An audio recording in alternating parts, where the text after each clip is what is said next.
his name is Offense. You're going to give him 20 bucks and he's going to give you a cold can of Mo Fire.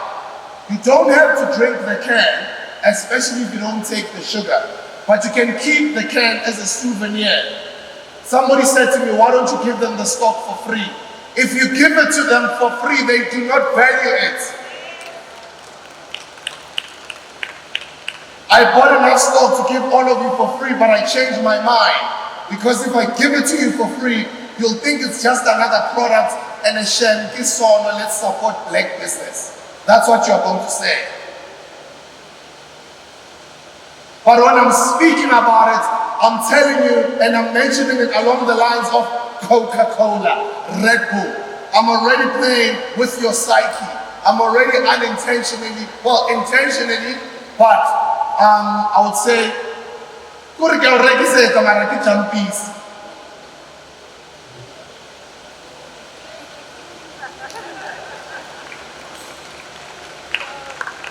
so I'm going to sell you each can, which is cold. It's in a cooler box for 20 bucks.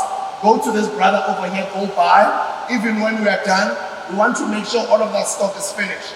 But I also have got 6 packs. So when it's 6 packs and it's 6 drinks inside, it's going to be an equivalent of 120 rands. But I'm not going to sell to you for 120 rands. It's okay. You can just only give me 100 rands, but it's only for today.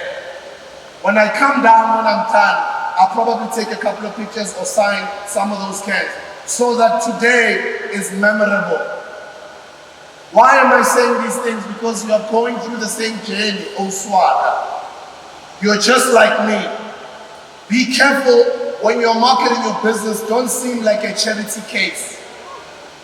You're not begging anyone to support you because you know you've got a good product to sell. You know that you've got good services to provide to the public or to the potential clients that you are selling to. I'm not saying be arrogant about your business, your services, your product, but I'm saying believe in it so much so that you know its value.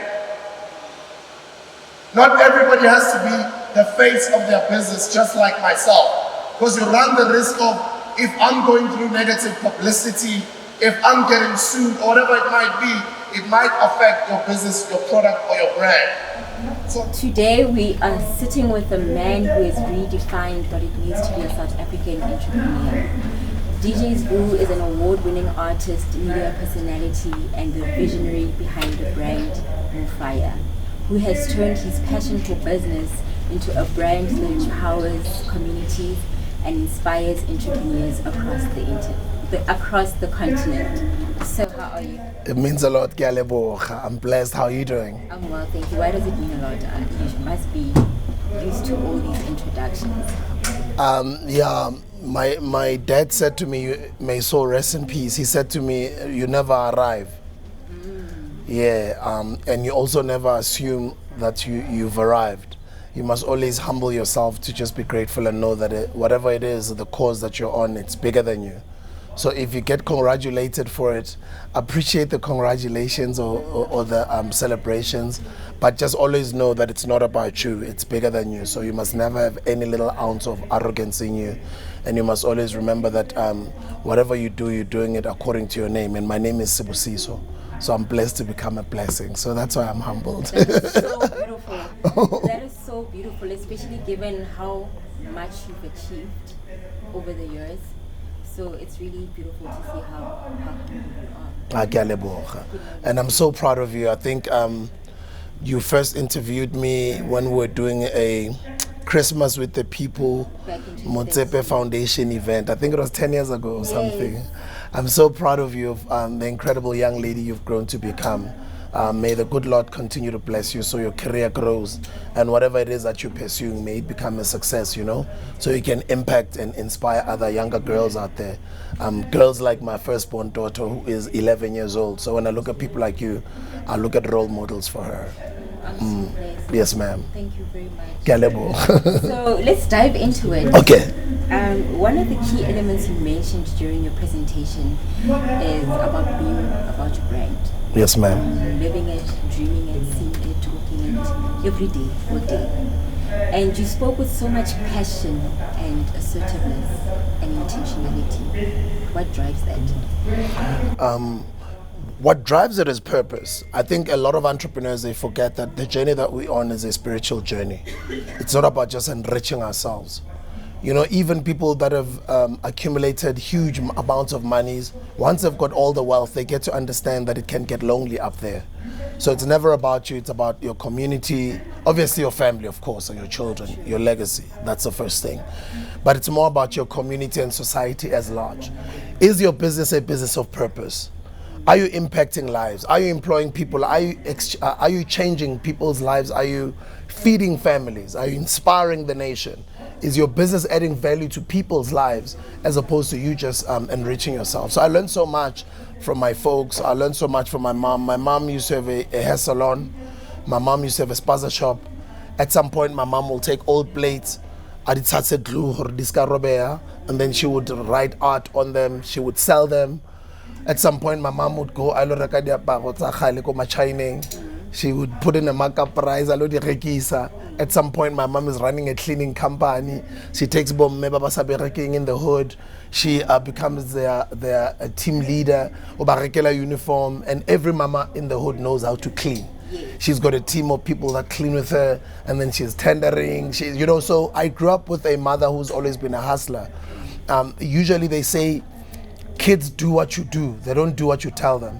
So I was around her so much, even when she was running a successful hair salon in Tembisa, that I guess I took after her to become an entrepreneur and just become independent and just rely on myself and just be a person who does one thing and the next thing and the next thing, basically just this hustler that I've become. I got it pretty much from my mother. So you knew and grew into business from a very early age. At that time, I didn't know that I was into business. I was irritated. Like, now why can't I get a chance to go play with other kids? Why could I weekend? I have to be real stock. After school during the week, I have to be selling cospaza. You get irritated as a kid because you don't understand. The older you become, you look back, you're like, wow. That was some of the best training I've ever had to go through, because I used to know how many loaves of bread we sold, how many cartons of cigarettes we sold, who shot the cake flour, how many bottles of cold drink I have to sell, how much money we used to make a day. Sometimes I would know when the business is not doing well, the climate, why it wasn't doing well. So as much as I was running that little spaza shop, and as much as my mom was doubling up from one thing to the next, little did I know that I'm just being orientated in just this world of hustling, this world of being self-reliant, this world of understanding that if you can't sell, you can't make money. If you can't make money, you can't eat. Only now that I admire my mother for that, and I'm always grateful that I've had to learn from an entrepreneur firsthand. I've seen her failures. I've seen her when we are losing things, when she's closing down the hair salon, it's no longer making money. I've seen her when she would complain. I would see her when she's frustrated, she's got people to pay, she's complaining about her debts. Little did I know I was in the best training of my life. And little did you know it's preparing you for this moment. Yes, ma'am. That's amazing. So what inspired you to create Mofire? I was inspired by a gentleman called Sipiwe Lukuleni Shong, who was my business partner. He was following my work as an entertainer.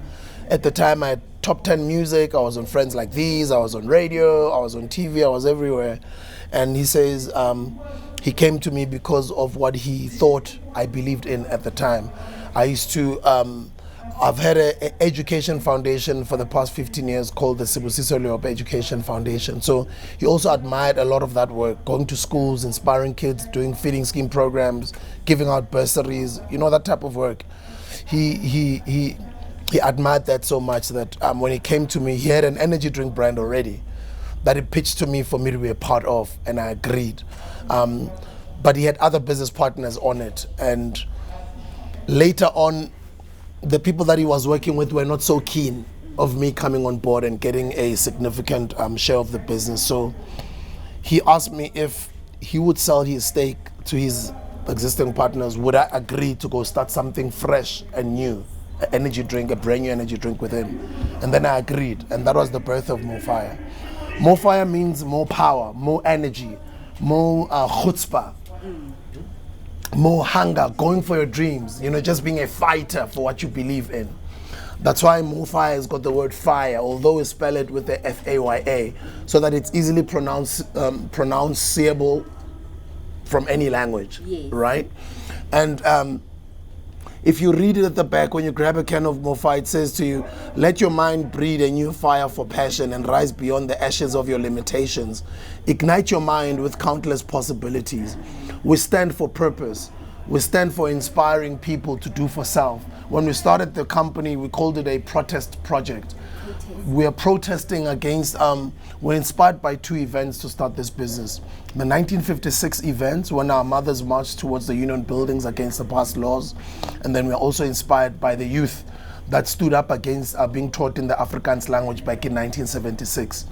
We're inspired by the minerals that are in this continent that have always been called, always called the dark continent. It's just that there is no black MoFaya can in this room.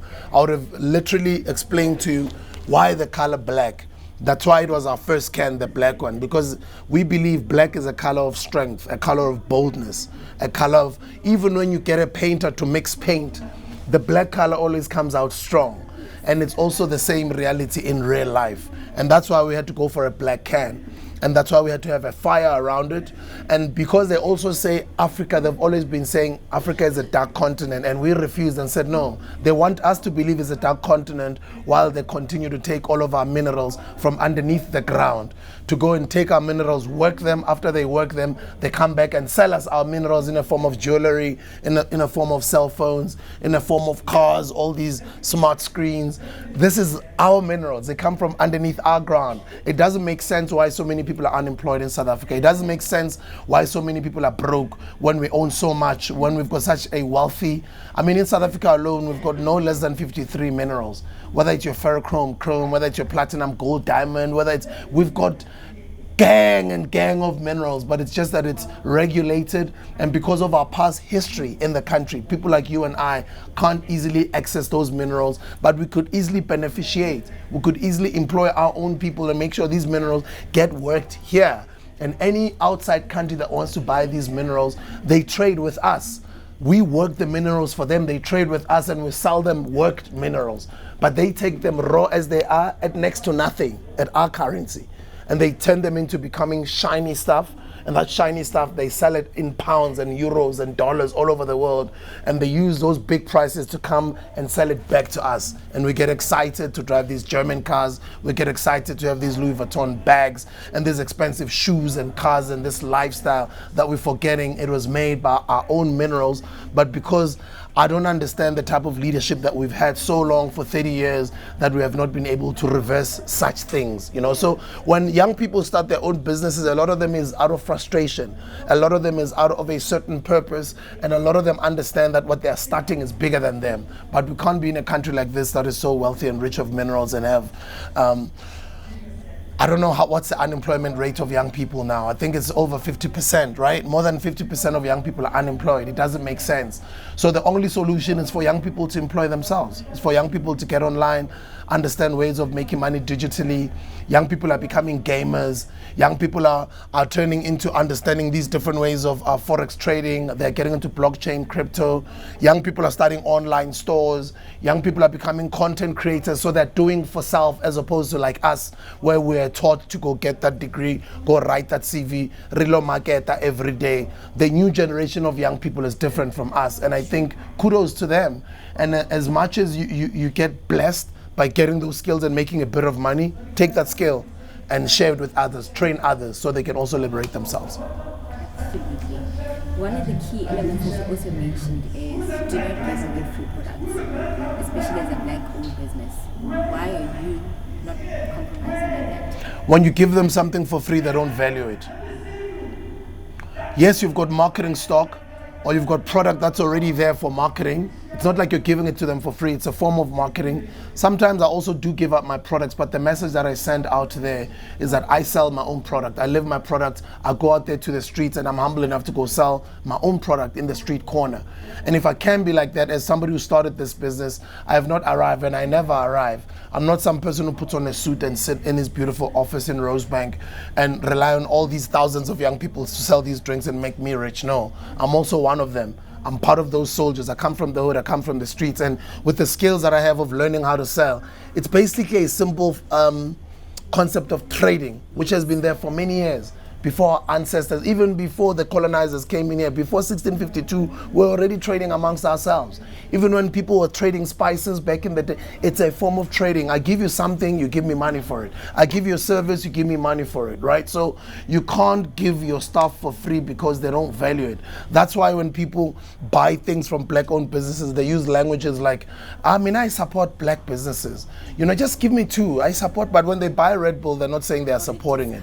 Do you know what I mean? They feel some sort of validation by wearing a Gucci t-shirt. They even brag about post, you know what I mean? But when they're wearing your t-shirt, I'm supporting black business. They can even wear a t-shirt when they're going to sleep. So it's up to you as an entrepreneur to take this thing and not bow down or not sell yourself short. Be like Madu Malakhosa and be like, this t-shirt, this jacket is 10 grand. Take it or leave it. Not that you're being arrogant, but you're putting value to your hard work. You're putting value to your ideas. You're putting good quality product to their table, and they must pay for it. And if they can't pay for it, sadly, for now, they're probably not the target market. But somebody who can afford it is buying it. That's why it's a global brand today, if you look at Makhosa, right? So people need to learn to up their value. People need to learn to know their own value. And people need to work, they need to learn to work on their products. You can't have an inferior product because then when you buy today, they'll deliver only after 2 weeks. When you call them, they don't answer their calls. When you complain, they tell you stories. Do you know what I mean? Like you're if you operate like that. So operate in a form of excellence, believe in your product, up the quality of your product every time. Every little cent that you get, you reinvest it back into the business, making the products better, making your services better, so that you know that when I'm saying I'm selling this and it's not for free, I know what I'm putting to the table because this thing has got value, and that's how I treat myself. I believe I'm giving you a good product, good quality, good everything, and it can stand toe to toe with others from all over the world internationally. And I believe its value is worth 20 Rand, which is what I did today on stage. And half of those products that I had, I sold half of them. I almost sold everything. It's just that I had to be grabbed to go do other things. But if I was there for another 10, 15 minutes, I would have sold everything with double the price. And I did tell them, a can of Coca-Cola or Mofire at a street corner, it might be 10 Rand. But if you walk into a garage, it's probably 18 or 20 Rand. If you go to a hotel, it's probably 30 Rand. If you go to a nightclub, it's probably 35 Rand. So it depends on where it is. That's why you must give good value, so much so that at an event like this, I can stand and say, one can is 20 Rands and sell so many cans in less than 10 minutes, right? Because you believe in your product. So once we start thinking that way as business owners, the more we are also put in a corner to go up our quality, up our maintenance, our service, be professional when we are dealing with our clients, and offer top-notch service, which is what other people out there call black excellence. So not everybody is going to be the face or the spokesperson or the ambassador or the influencer for their business. But it makes it easier if you're a person like me who is a public figure. You can always work with other people who can partner with you and provide other services that you can't provide yourself, including them running the business, especially qualified and experienced people. People who've either built businesses before, people who understand the industry that you're in, people that understand different things as far as business development is concerned. And those are the best partners that you can bring on board and partner with to grow your dream and your vision. So I've not only done the energy drink business, I've registered over 20 companies in my life, and I failed in almost more than 20 of them. I used to tender back in the days. I used to do small little tenders, and I saw that we are all in there and we are all fighting amongst one another, and we are even giving each other death threats. And sometimes when you do get that little tender, you do the work, you finish doing the work. When you're supposed to be getting paid, someone over there is asking you for hubers. Hey, yeah, what that you can tell me, boss? Spanish is sharpie, it's on the demands. But demands is still not demands, I'm talking about that government department. But the finance people who are supposed to release your payment, they want you to pay them for the work that you've already done. They just want you to pay them to pay you. Oh, what was? So out of experiencing all of that work that I was doing, I was like, you know what? Nah, I can't. I can't work like this. I want to provide good quality products. I want to provide good service. I want to provide what I can do because I know that I'm good at it. And I want to be paid for it. And I want to keep moving. And once you get one client who's going to go buy MoFi over there for 20 Rand, and then they like it, that one particular client is a potential multi-million rands client to your business over the next couple of years. Because this person starts by buying one can, they like it. They're going to buy a 6-pack, they like it. And then they're going to start speaking positively about your brand, your business, your product to other people. And then that person's one can or one sale has translated into a couple of other people who want to try out your product, who are also going to give you one sale, 2 sales, 10 sales. And you don't know how much this guy would have given you over a period of the next 10 years. There is a client called Devlin Cash and Carry. There's a client called Ohlanga Cash and Carry. There's a client called TFS Wholesalers. They're just down the road here in Bloemfontein. TFS Wholesalers, when they started buying from us just before COVID, they only bought one pallet. 24 of these make up one case. That's 24. 80 of those make up what we call one pallet. One pallet, when you're buying it, you're spending anything around 14,000, 15,000 rands. That is an equivalent of about 7 rand per can. You or the client is going to on-sell it to their own client. It can either be traders that are going to on-sell it to the public, or it could be whoever they're selling to or whoever they're supplying. TFS Wholesalers started by taking one pallet. That was 2019. It's 5 years later today. They don't buy less than 5 trucks from us a month.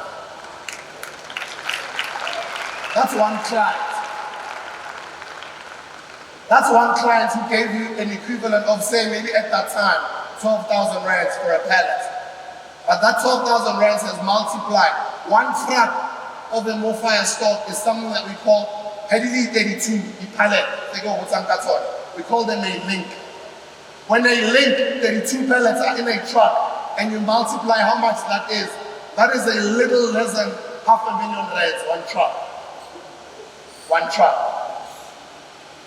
So if TFS Wholesalers, when we were opening the client, were arrogant in that meeting, we didn't give them good service, maybe let's say, even when they started selling our products, we didn't maintain the product well, we didn't do good deals with them, we didn't maintain and keep this client happy, they wouldn't have gotten into where we are right now. Right now, for this festive season, they've already ordered 10 trucks. That's for the festive season. Guys, that is just one client. That is my line of business. So another client buys 3 trucks a month. Another client buys 10 trucks a month. Another client buys 5 trucks a month. Other clients have now opened up an account where they buy stock and they pay 7 days later or 30 days later. And I'm simplifying and speaking this language because you can all relate. That's how all your businesses are. So that one client, that one meeting that you get can end up becoming millions. Because you don't know how many products is this person going to move on your behalf. What are they going to say to whom, to who, when, and who are they going to connect you to? I spoke about our first client many years ago being a company called Devlin Cash and Carry. Devlin Cash and Carry, in the beginning, they were like, we don't know this brand. Why must we sell your brand? Because we're already selling other energy drinks. Why would you get into such a difficult space? Because energy drinks, there are just too many in the market. What is going to set apart your energy drink? Why must we sell your energy drink? And then I was like, it's okay. We would like to give you a pallet just for a month. If it doesn't sell in a month, we'll come pick it up. To cut the long story short, he took the pallet. We did social media videos while I was in his institution. We shared it on our social media platforms. In 3 days, the pallet was done. He gave us a call. In 2 weeks, he was already buying 5 pallets. 3 months later, he was already buying a truck a month. That was Devlin Cash and Carry. Devlin Cash and Carry started giving others a call and saying, go get your business partners, let's have a meeting. We'd like to connect you to other people that move millions of products for companies like Red Bull, Coca-Cola. Let's have a chat. They linked us to another family that owns multiple cash and carries in Mpumalanga and Gauteng and the KZN, and they're called the Ohlanga Group. To cut the long story short, the Ohlanga Group buys trucks and truckloads of Mofire every month. So that's just my simple story of how we've been able to struggle with my partners to grow our business. We are in manufacturing. We manufacture the products in Heidelberg by the N3. We employ just a little under 300 people. Our warehouse is in Ekurhuleni in Boksburg at Rudolph Street. You'll see the address at the back of the can. And our head office is in Rosebank. That's where our main company is. But that's just one of the opportunities I've had to pursue over the past 20 years of me hustling. As I've told you, I've tried waste management and I've failed. I've tried food businesses and I've failed. I've tried starting a toilet paper company and I failed. I tried starting a bread company and then I failed. I started all sorts of multiple things over and over, but I failed. And I don't stop. I fail forward. I don't stop. I fail forward. I keep it moving. Not failing, not failing,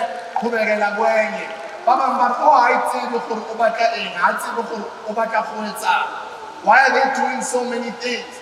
Just choose one thing and focus on it, bro. Different strokes for different folks. I believe in partnerships. I believe in working with multiple people. If I've got a team and I focus on this thing and I've built it to where it is, I don't have to be there every day like I used to be. It's a standalone business. We've built it so much that we've had to go get professionals who've got over 20 years experience, 30 years experience.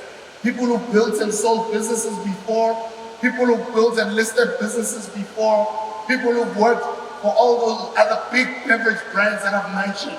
With all of that experience, people who've been in manufacturing for many years to come and help us grow this baby. So you might just be an entrepreneur with an idea. You might not be a numbers person. You might not be a digital person. You might not be a sales person. You might not be a marketing person or a branding person. You might just be a person who's shy to even speak to people. But it's all about partnerships. We work with other people who care. Complement whatever we or wherever we lack. Other people can always come on board and complement you and assist you to grow, to build your vision, your baby. The entrepreneur, remember guys, sticks to the vision. And to get there, things change. COVID-19 will happen. The snow will come just in September. You know, different things will happen. You keep on maneuvering when you're on this journey, but the vision stays the same. And it's not an easy thing. You don't make money quick. It's a journey that we all walk. And you have to mix up with other like-minded people like what you guys are doing here. That's what I do. I communicate with all sorts of different people. I try out different things. I'm always out there. I'm always using social media to get my brands out there. But it's exactly what I could say earlier on when I first came on stage. Walk your brand, live your brand, talk your brand, dream your brand. Or let me say your vision, your dream. It always has to exist here every single day. Obviously, but because what you are seeing, they can't see because it's not in a physical form. So when we sponsor this essay and people give us calls and they congratulate us, wow, your company is now sponsoring this essay. Thank you, thank you. Hey, congratulations, congratulations. When you are the person that's driving the vision, those congratulations, yes, you appreciate them, but you've long passed there, mentally. Because from years ago, you already knew that this is where you were going to be. It's just that now it's happening in real life and people can see it and they congratulate the results. But your mind is on something else that is not in reality for now. You're already pushing other projects or you're already on other steps of things that you want to achieve. And that's how you have to always operate. Remember, when you are being congratulated for what you've achieved, You are being congratulated or you are being celebrated for your old dreams. Those are old dreams. The dreams that you are having now, you'll only be congratulated for later, not now. And remember, people will not be on your side when you're still grinding. And remember, people don't have to be on your side. And no one is calling you kanke. Because you've decided to believe that people owe you something. People must do something for you because he's your uncle, because she's your aunt and she's rich, because your government owes you 1, 2, 3, and 4. Well, I hate to tell you this, nobody owes you anything. I say, you owe yourself everything that you want to achieve. Stop expecting people to do stuff for you. Stop expecting people to be as nice as you. Stop expecting people to understand you. And stop speaking bad about people when they do not meet your expectations. Just let people be. And don't expect to be helped. Why must you be helped? Why you? Why not the next person? If you can start wiring your mind that way and having a mindset like that, you'll understand that you only have yourself to rely on. Nobody's on your side, you're on your own. We've all just sat as a country and watched a black-owned business go down. Aish. How many multi-millionaires do we have in South Africa? How many billionaires do we have in South Africa? How many government institutions, funding institutions, banks, how many of us are out there in South Africa that we can just sit down, tweet and post on TikTok and Facebook and laugh at a black-owned company die in front of our eyes? Shame on us. Shame on all of us. All of that money that we've accumulated through tenders, through the wealth, through the blessings that God has given us, what are we doing with it? Why are we just sitting on it? Because there's companies like these that are putting in the work. And yes, we are all new in this thing. We don't have it all figured out yet. We will make a lot of mistakes. How do you come and correct me to do it better? How do you come and give me an offer to mentor me, or even propose to maybe take a bit of a stake in my company in exchange for you helping my company from getting liquidated? How do you laugh at me and tell me I was not supposed to put my brand in all of those billboards? You're not an entrepreneur, you can never understand me. You don't have the same appetite that I have to go and risk and put my brand everywhere, because that's where it belongs. It was meant to be on all those billboards. It's meant to be on TV. It's meant to be in the streets. It's meant to be everywhere. And entrepreneurs are risk takers. Don't come and blame me for being an entrepreneur and blame me for having gone all out and all big. I might have been wrong maybe here and there because I'm a young person and I'm hungry, I'm an entrepreneur, I'm eager to get to the top. But it's not in you to blame me. You have more expertise, you have more connections, you have the money. Come and help me so that I don't get liquidated. It's a wrong mindset. So if they can do that to Lekau, who are you? I'm just emphasizing the point that you're on your own. They're going to laugh at you, you're going to trend. They're going to say, yeah,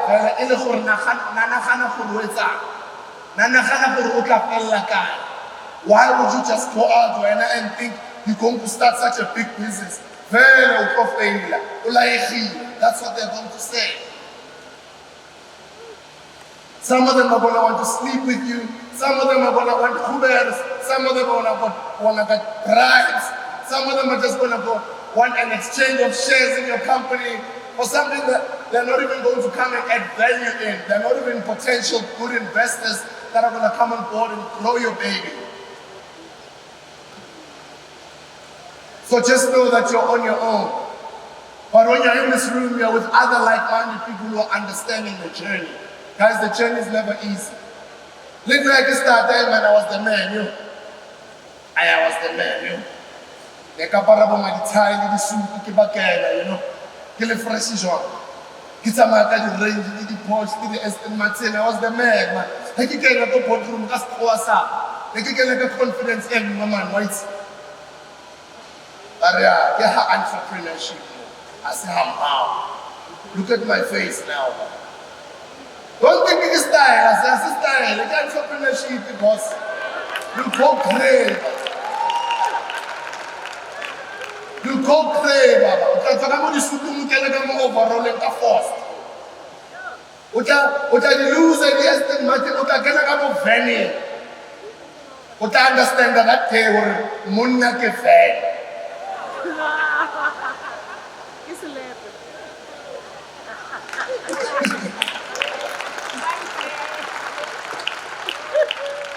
Guys, funny, right? But it's a beautiful journey because for some of us it's a calling. It's doable, it's a beautiful journey, it's challenging. It makes you meet people, makes you travel, makes you solve problems. Have you ever had a time where you you have to pay everyone, but when I got nothing? You know, there's another one where you're like, do I take a bit of it? Have you ever been in a situation where they are calling you, come on, about the chele there one? Omungu 38,000, omungu 120,000, omungu 6,000.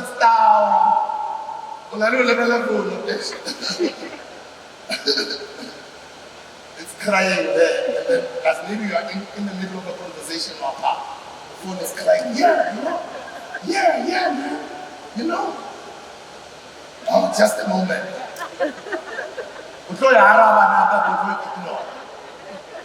Let them know that you don't have it.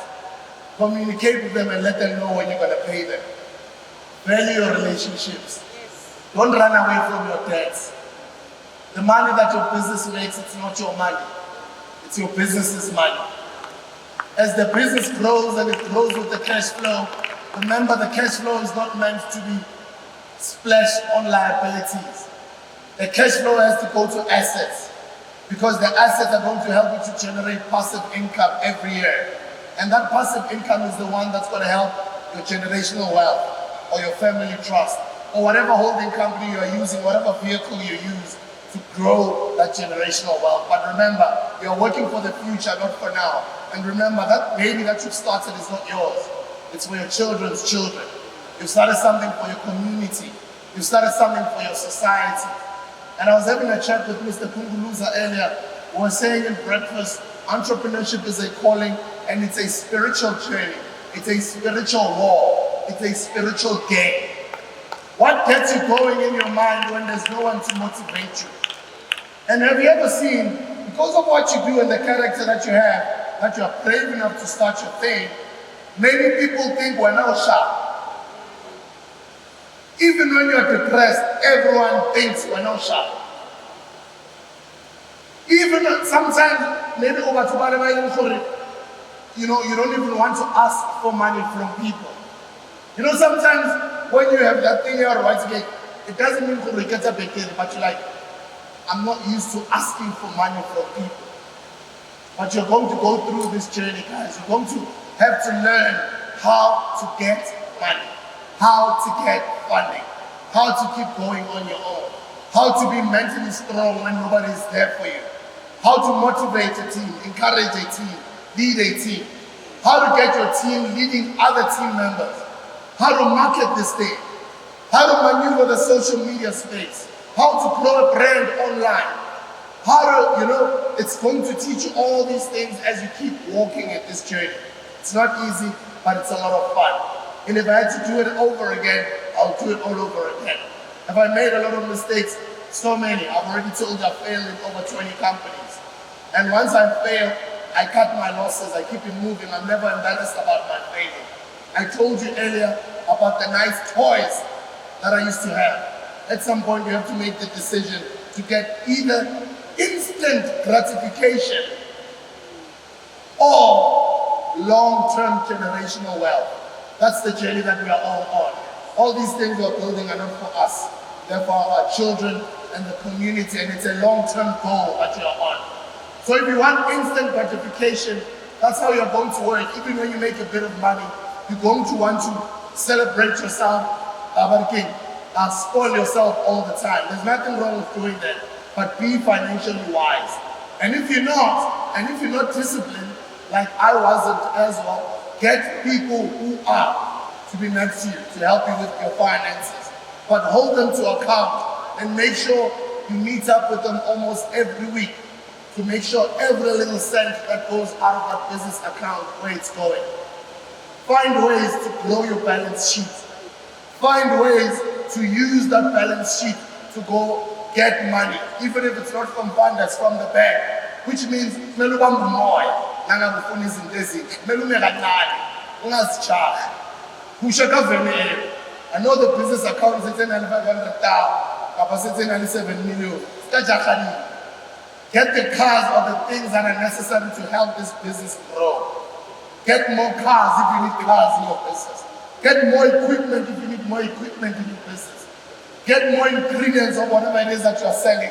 Or hire more staff. Remember, it's not your money, it's the business's money. And the goal is to grow this baby because it's going to look after you for the rest of your life. Another thing I have to address is how are your businesses structured? I can't tell you how to structure your business, but I know that I've structured things wrong before. I've made tax mistakes that have led me into tax implications and getting into the wrong side of the law and having the SARS people visit me. When the SARS people visit you, the conversation changes. So pay your taxes. If you don't understand how to file, get the right people to help you file. Get the right legal team. If you can't afford a legal team, build a relationship so that you can put people on a retainer. Because once you get into those legal battles, or once you get into any litigation, it's a lot of money. And lawyers think quick when you pay. I'm not lying, that means about hard. And to get good lawyers so your things go well, I repeat, lawyers think quicker when you pay. Don't think when you keep on having meetings with them or it's time to go to court, you think you can just be, no, those guys, some of them charge all the way up to my third down, they're out. Some of them charge all the way from my 10, even 20 down, just one court appearance. Yo, what? When you go to court, you have to how go for invoice, just believe. So lawyers are not cheap and legal battles are expensive. Somebody was saying to me, when you are weak. The other day, somebody said something on your podcast, Dr. JJ Tabane, and then when you apologize to Mr. Trevor Manuel. Why did you apologize? We are podcasting now, Mr. It's free speech.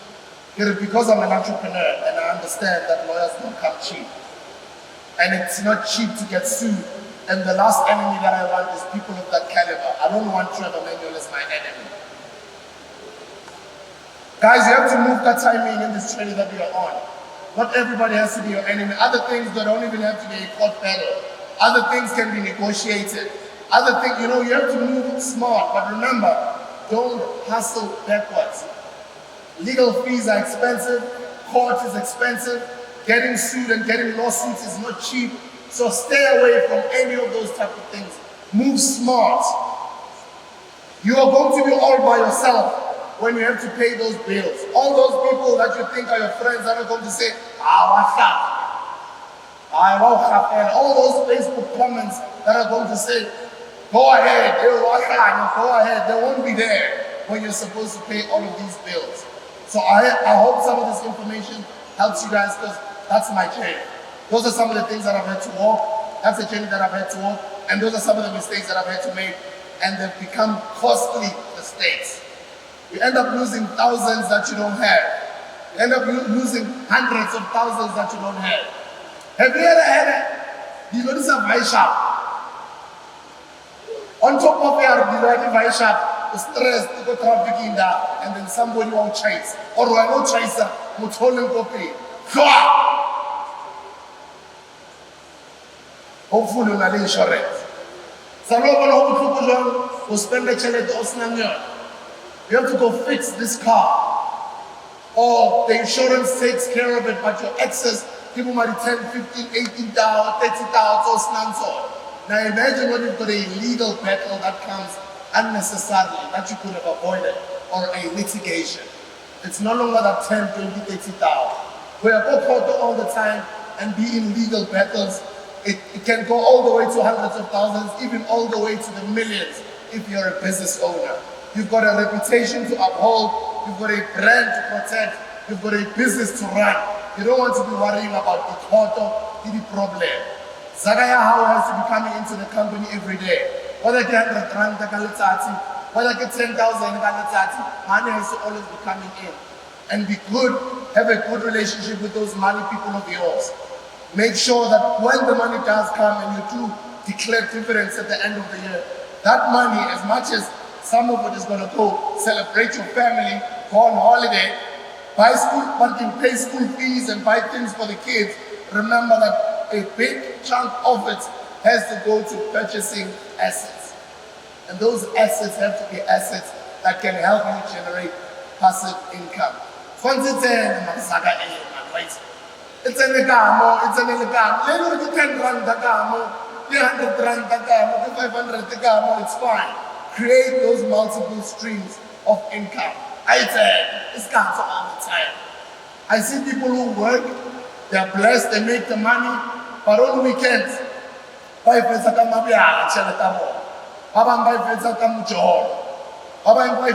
instant gratifications unnecessarily. There's nothing wrong with driving a nice car, don't get me wrong. But do your things that time. So what is your take about having initiatives like this where we get to sit in one room at Lemo Fest and we get to hear from experts like you as business owners, as aspiring business owners?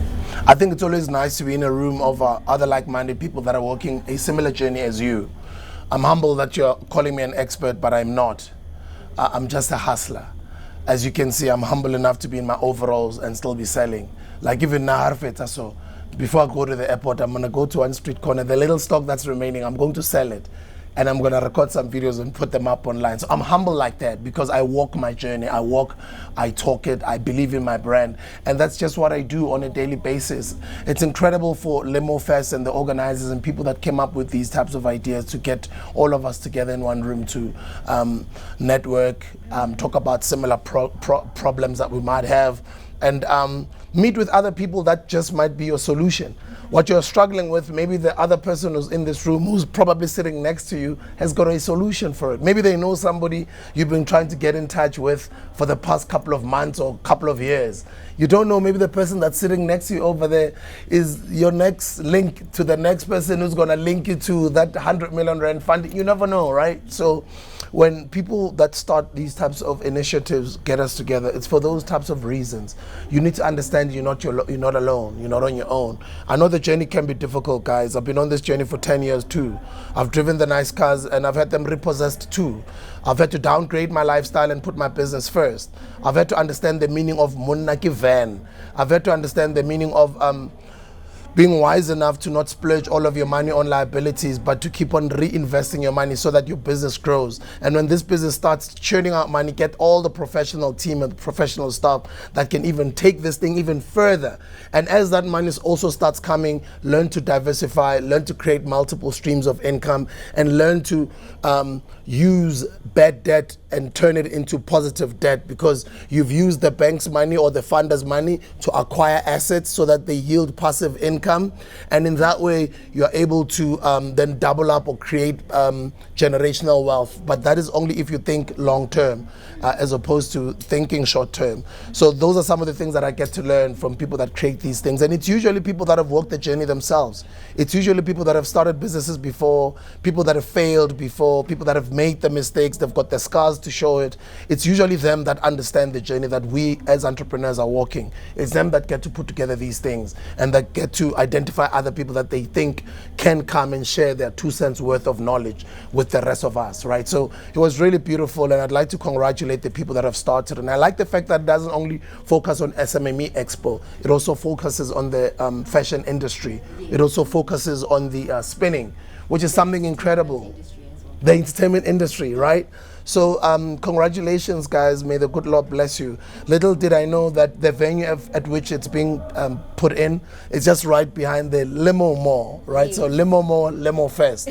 So then you get to understand, oh, okay, these people are sharp. And it's also part of indirectly marketing the mall, but it's also part of aligning the mall with these prestigious events and all these different entertainers and all these people, so much so that it's also an easy venue to access. And I was blown away when I found that it's not in the hood. But when I walked in it and I'm inside here, it seems like I'm at the Santon Convention Center, right? But Kokas, how beautiful is that? Right. And that brings me to my next question. How important is it to have initiatives like this, Mukas? It's incredible because then the youth can touch, feel, understand, point to the people that drive in, people that walk out, as opposed to like us when we were growing up, we always point them. But imagine when you bring these things, then they are also indirectly being inspired without even being aware. Because then they start hearing about these things, they start seeing the social media videos, the images, they start hearing word goes around in the hood. Then there's a second annual one, then there's a third one, and then there's a fourth one. It becomes a norm, and then it starts breeding this culture or this generation of young movers and shakers. I used to do something similar called Leadership 2020. Leadership 2020 was a similar movement. You know, we were working with incredible, successful business people from all over the world, even from here at home, who've given so many talks at our platforms. Now, which is a decade later or so, I'm getting so many people tell me, I used to come to your conferences. I used to come to what you got. I learned, I met Robert Kiyosaki for the first time at your events.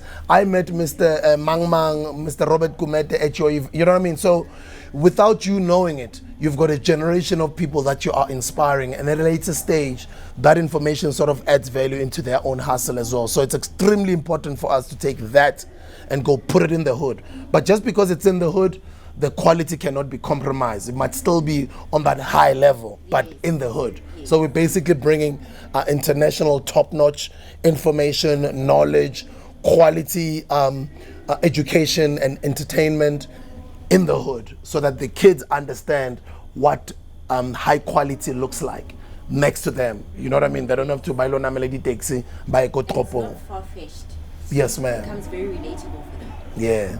So congratulations to everyone that has put it together, and I'm just humbled to be invited here, Galeboch. Now, in closing, October is known for Mental Health Awareness Month. How do you keep yourself fit? Little did I know that during COVID-19 lockdown, I was going through my own mental health issues. I was not aware because we're all locked up.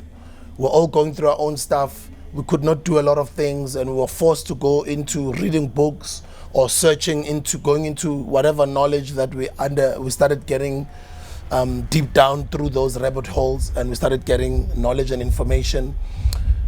But then on the other side, for people like me who's an entrepreneur, I had to shut down one of my businesses. You know, I had to let go of 70-something people that we're employing. That was not a good period. I also went through my own financial issues as well. And we worked and helped over 20 companies. We're giving away 20,000 rands to each company during COVID-19 relief at that time. And little did I know that I'll be like those entrepreneurs that we were helping a few months later, you know, and shutting down one of my businesses, having financial issues. And all of those things contribute into some of the challenges that you get to experience in your own household. So finances usually affect your household somehow. If there's no money in the house, there might be some arguments, there might be some misunderstandings amongst yourselves as a family, and that happens. And then you also get to end up owing people money, right? And it's never easy. And yeah, those were some of the causes of my own mental health. At the time, I did not understand that I was going through it up until, say, after COVID-19. After COVID-19, the immediate first chance that I got to leave the country, I traveled to New York City. When I got to New York and I was there, the first time when I got to New York, immediately that time, I'd been to New York multiple times over the years, but it hit different that time. I was like, what? Only then, spending more time, more days in that international city being New York, I started understanding that, geez, the past 2 years I've been going through mental health issues. So mental health is not easy. It does need people to speak out, but you can't just speak out to anyone, because other people, they'll end up broadcasting it all over. So you have to be careful who you speak to. You have to be careful who you confide in. You have to be careful who you trust. So when you are dealing with mental health issues, it requires you to speak to the people that love you, people that you trust the most. Could either be your parents, could be your sibling, could be your significant other, your husband or your wife, right? So that is just my advice to the people. But it doesn't help to just die inside and bottle it up on your own, which is what I did. Because sometimes when you're some form of a leader, people for some reason always assume we're not sharp. But I wasn't sharp. I was not even aware that I get sharp. But at a later stage, I realized, luckily, I was not one of those people that that ended up going further down the rabbit hole of depression. I didn't. You know, I had the issues. I went through them. I dealt with them the way I did deal with them. But I'm somebody who prays. I'm a spiritual person. I believe in the Lord, who is my savior and who's made me to be the person that I am. I do everything for the Lord, and I do his work on a daily basis. I serve the Lord, and my job is to serve. I live a purposeful life. They say when money is your motive, you'll always be lacking. But when your purpose is rooted in service, like seeing others become better, making other people's lives get better, once your purpose is rooted in that, then you'll never go hungry. You'll forever be wealthy. And that wealth could be in a form of health. That wealth could be in a form of people that come and show you love back. And that wealth nicely, sometimes, depending on who you are, could be in financial remuneration. And I get to see all of those things with my life. So anyone that might just be going through mental health issues or depression or financial problems, as the Bible does say, that too shall pass, you know. But you gotta believe in yourself, and you can't just crawl and sit in some little corner and complain and say it shall pass. Don't look down upon yourself, and don't let yourself go. Focus on working that body, going to the ground and jogging.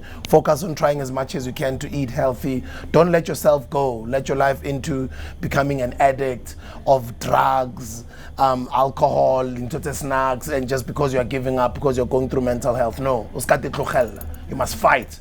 You know, there is a social media influencer online who always says, "Ntombo, kumelulwe," you know. Type of thing, right? So you gotta fight, because you're in the driving seat. This is your life. Like, take charge, because if you don't, you'll keep on going further and further down that rabbit hole of mental health issues, and you'll end up getting depressed. And sadly, other people, once they're deep down that rabbit hole, sadly, some of them don't have a comeback. They end up resorting to suicide.